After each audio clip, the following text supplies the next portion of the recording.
So, you trust your doctor, huh? You walk in, you describe your symptoms, they nod. Knowingly, they scribble something on a little pad, you take the thing, and you feel better. Simple. Civilized. Great system. Here's the thing though. That system is extremely new. Like embarrassingly new.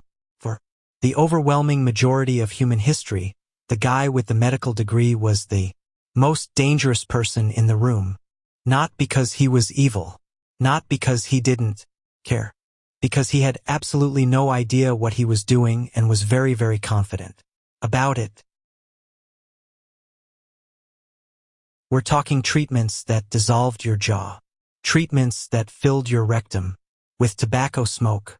Treatments that involved putting live electric eels on your body and hoping for the best. And we're not talking caveman stuff here. We're talking treatments prescribed by credentialed physicians in respected institutions well into the 1900s. Some of them you might recognize from history class. Some of them are so insane that your history teacher probably skipped them. So with that cheerful introduction locked and loaded, let's meet some of history's most baffling contributions to the noble science of medicine.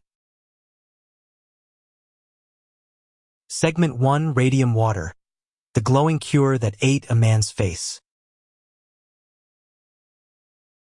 Context first. The early 1900s were a golden age of confident ignorance in chemistry. Marie Curie had just won the Nobel Prize for her work on radioactivity, and the word radioactive carried roughly the same cultural cachet then that organic carries now, which is to say, people assumed it was good for you. Nobody had yet established the part where it scrambles your DNA at the cellular level and liquefies your skeleton from the inside out. That part was still being discovered, mostly by people it was happening to. Enter Eben McBurney Byers, Pittsburgh socialite, Yale graduate, amateur golf champion, a man who looked like someone asked Central Casting for a 1920s industrialist and they sent their best. In 1927, Byers fell off a train and injured his arm. His doctor and there is a special corner of the historical record reserved for this man, recommended patent tonic called Radithor. Radithor was water, with radium dissolved in it. Actual radium, actual radioactive radium, the kind Marie Curie was winning Nobels for. Sold in elegant little bottles at $2 a piece with a label that said certified radioactive, like that was a selling point. Byers absolutely loved it. He loved it the way some people love green juice or cold plunges, with the full devotional enthusiasm of someone who has found the thing and wants to tell everyone about it. He drank 1 bottle a day, then 2, then 3. He sent crates of it to friends. He reportedly sent some to his racehorse. He drank over 1,400 bottles in total across 3 years. By 1930, Byers had experienced the treatment's results. His energy was off the charts. Radithor was famously stimulating in the short term because your immune system tends to go into overdrive when something is actively dismantling your bones. His hair fell. Then the holes started. Radium, it turns out, behaves like calcium inside the body. It deposits directly into bone, and then it irradiates the bone from the inside at close range continuously. This is as bad as it sounds. Byers' jaw first softened, then necrosed, then essentially departed the situation entirely. His skull collapsed. He lost over 40 pounds. A Wall Street Journal reporter who visited him near the end described him with the particular phrasing of someone who cannot quite find the words but has to try. A battered wreck. Eben McBurney Byers checked out of this mortal coil in 1932 at age 51, causing the FDA to immediately crack down on radioactive patent medicine and creating the headline that remains possibly the greatest in the history of American journalism. The radium water worked fine until his jaw fell off. This was a real headline in the Wall Street Journal. In 1932, they were a different publication back then. +10 to energy, -100 to skeleton. Would not recommend the build. Segment 2, Theriac. The cure for everything, which cures nothing. The Roman Empire gave the world roads, aqueducts, legal systems, and a medical tradition so confident in its own wrongness that it persisted for 1500 years. The star of that tradition was Theriac, the universal antidote, the great cure-all, the pharmaceutical equivalent of that one friend who claims to have a remedy for every single thing you've ever complained about and whose remedies have never once worked. Theriac was invented, allegedly, by King Mithridates VI of Pontus, who was so paranoid about being poisoned reasonably given his family's track record that he spent decades developing an antidote to every known poison and then taking small doses daily to build immunity. When his physician Andromachus got hold of the recipe, he revised it, expanded it, and presented it to Emperor Nero, who presumably needed it for reasons he'd prefer not to specify. The final formulation contained 64 ingredients. 64. Among them, viper, flesh, opium, beaver castor, wild parsnip, Celtic nard, galbanum, Lemnian earth, and something listed simply as long pepper, which raises more questions than it answers. The preparation involved grinding everything together, aging it in wine for months, and producing a paste the color and texture of ancient compromise. Theriac was prescribed for everything: snake bites, plague, fevers, bad dreams, grief, indigestion, and, this one is documented, general malaise caused by the air. Was applied externally to wounds. It was consumed internally for illness. It was administered to the dying as a last resort. The dying then continued to die, but at least they'd had their Theriac. The opium in the formula did produce genuine pain relief, which is how Theriac maintained its reputation across 15 centuries without technically curing a single verified disease. The patient might not get better, but they felt significantly more relaxed about not getting better, which is a form of medicine if you squint.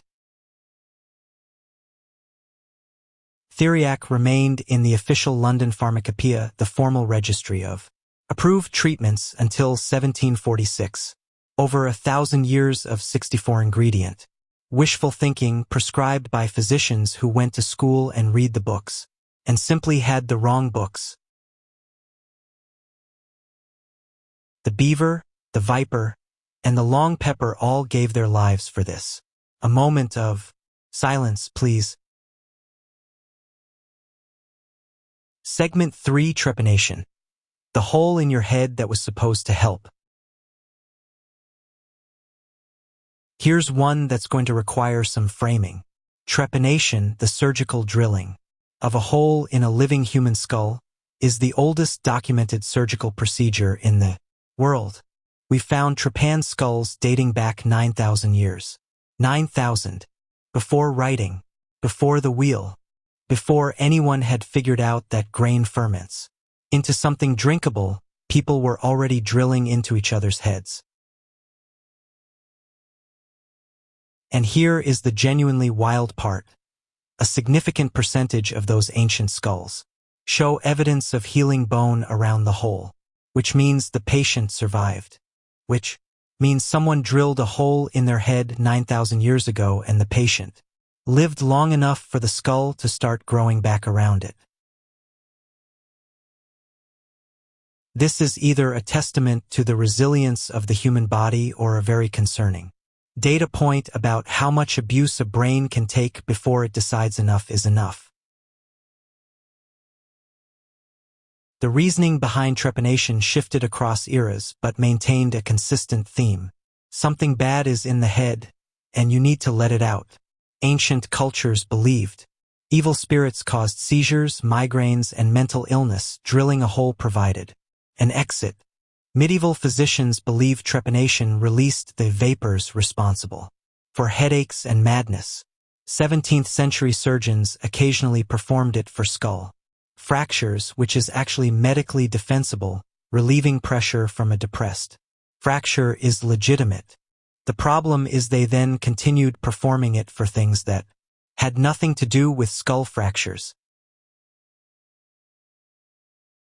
The most enthusiastic modern proponent of trepanation was a Dutchman named Bart Hughes, who in 1965 drilled a hole in his own skull with a dentist's drill and a hand corkscrew on the theory that restoring the free flow of blood to the brain would permanently elevate consciousness. He claimed it worked. He spent the rest of his life trying to convince other people to try it. The medical establishment was not persuaded. Hughes was not deterred. His acolyte, a British woman named Amanda Fielding, performed trepanation on herself. In 1970, while filming the procedure, then cleaned up, changed her dress, and attended a party that evening. She subsequently ran for a seat in the British Parliament twice, on a platform that included making trepanation available through the National Health Service. She received 139 votes the first time, 40 the second time, trending in the wrong direction arguably, though she would probably say the NHS's loss was the head's gain. Somewhere in your skull there is currently no hole. You're welcome. Modern medicine did that for you. Segment 4, Mercury. A Night with Venus, a Lifetime with Mercury. There's a medical aphorism from the 16th century that you really need to hear. A night with Venus, a lifetime with Mercury. That's it. That's the whole thing. You'd have a good night. Then you'd spend the rest of your life eating mercury. This was considered an acceptable trade. Syphilis arrived in Europe in 1495, brought back from the New World by Columbus's crew, with the same enthusiasm with which they brought back everything else from the New World. It spread through the continent with breathtaking speed and killed a very large number of people in a very unpleasant sequence of stages which we don't need to detail here because the title of the disease eventually became its own shorthand for the experience. The treatment was mercury. Mercury was applied in every form physicians could devise, rubbed into the skin, inhaled as vapor, administered as pills, injected in solution, and in extreme cases delivered via fumigation. The patient sat in a sealed box while mercury was heated below them and they breathed in the resulting vapor for extended periods. This was called a sweating tub, and it sounds like the worst spa experience ever offered. Mercury is not medicine. Mercury is a heavy metal toxin that attacks the nervous system, destroys the kidneys, causes the teeth and hair to fall out, produces personality changes ranging from irritability to full psychosis, and generates a distinctive metallic taste in the mouth that patients described with the kind of vivid precision of people who cannot stop tasting metal. The gums would swell and bleed. Sores would develop. Excessive salivation, up to several liters per day, was considered a sign the treatment was working because physicians interpreted the body's desperate attempts to expel the poison as the poison doing its job. The mercury did suppress some syphilitic symptoms in the early stages. It did not cure syphilis. What it did was give patients something new and arguably worse to deal with, which distracted from the syphilis enough that the physician could call it a partial success. Mercury syphilis treatment persisted as standard medical practice until 1910, when Paul Ehrlich developed salvarsan, the first actual targeted antibiotic compound, at which point physicians stopped poisoning syphilis patients with mercury and started giving them a drug that actually worked, and the patients noted the difference immediately. It's worth pointing out that Ivan the Terrible, Henry VIII, Al Capone, and Napoleon Bonaparte were all treated for syphilis with mercury at various points. For of the most chaotic personalities in historical record, all of them consuming a compound known to cause aggressive personality changes and psychosis. You are welcome to draw your own conclusions about the degree to which history was shaped by heavy metal poisoning. A Night with Venus. A Lifetime with Mercury. Don't say they didn't warn you. They really did warn you right there in the brochure. Segment 5, Bloodletting. The treatment that killed the president. Bloodletting has been killing patients since roughly 400 BC, making it one of the longest-running medical mistakes in human history and a strong candidate for the most expensive one in terms of net human lives. The theory came from Hippocrates, which is the problem. Hippocrates got a lot of things right, and physicians trusted the rest of his work on the basis of his excellent track record in other areas. His theory: the body contains four humors, blood, phlegm, yellow bile, and black bile, and disease occurs when these humors fall out of balance. Too much blood causes fever, inflammation, and agitation. Therefore, remove the blood. The removal was conducted by cutting a vein, usually in the arm or neck, and draining anything from a few ounces to several pints into a bowl, depending on how sick the patient was and how aggressively the physician had been trained. Leeches were also deployed. The medical leech market of 18th and 19th century Europe was enormous. France imported 40 million leeches in 1833 for medical use. 40 million, just sucking away. George Washington is the case study here because it is extremely illustrative and because the names involved are too good to not use.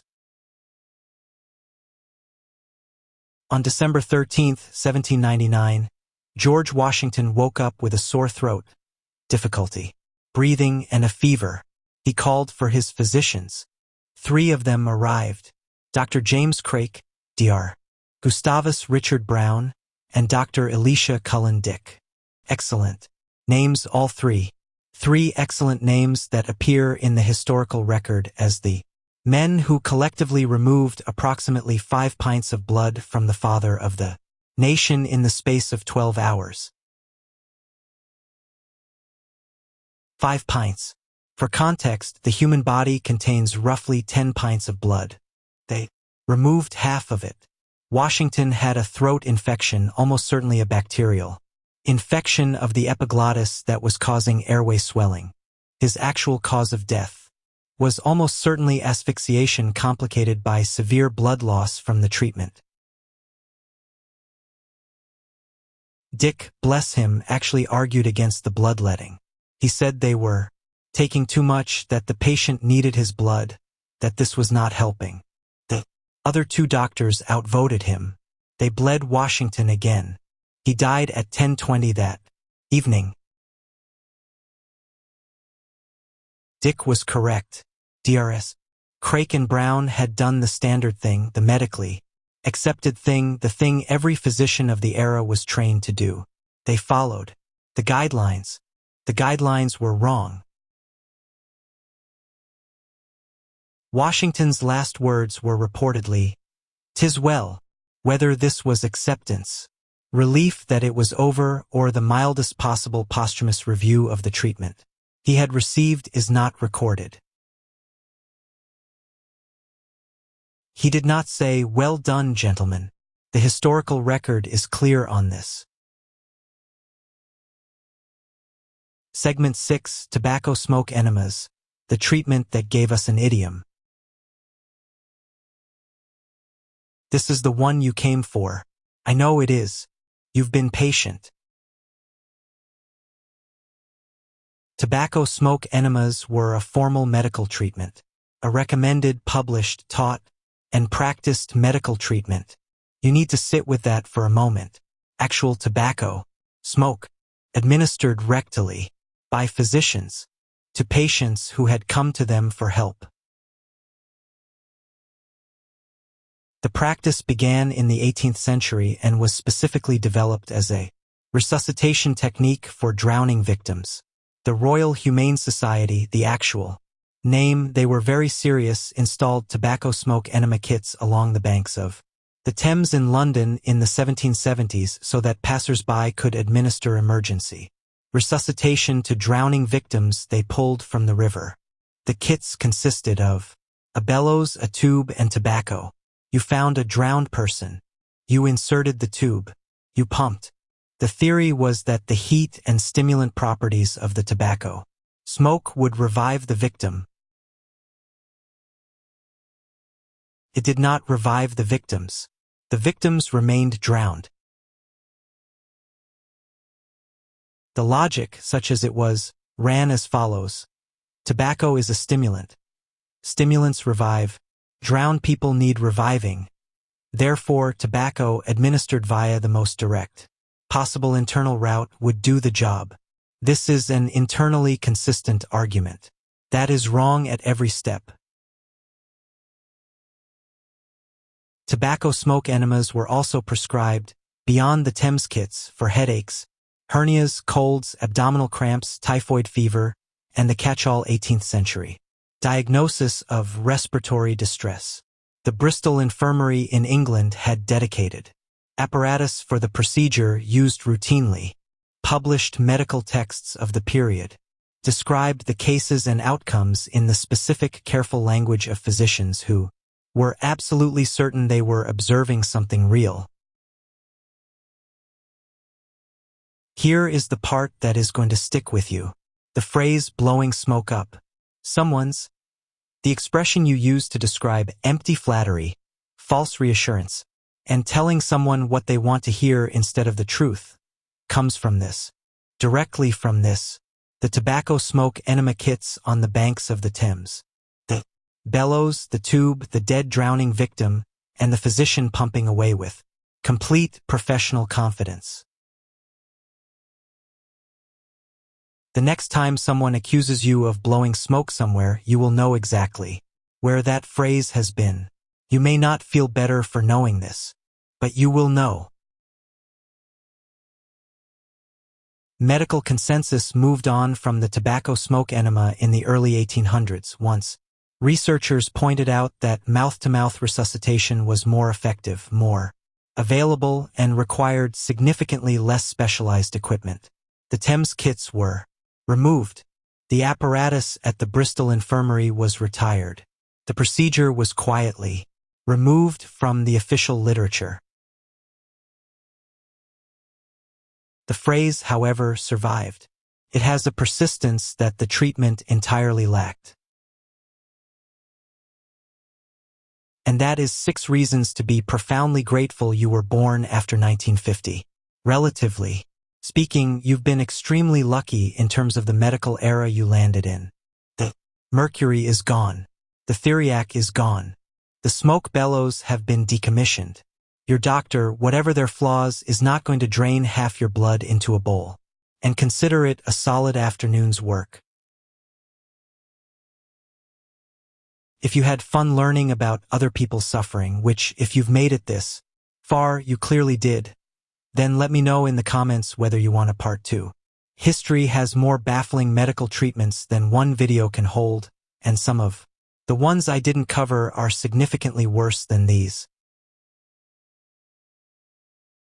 Go watch this video next. I'll see you over there.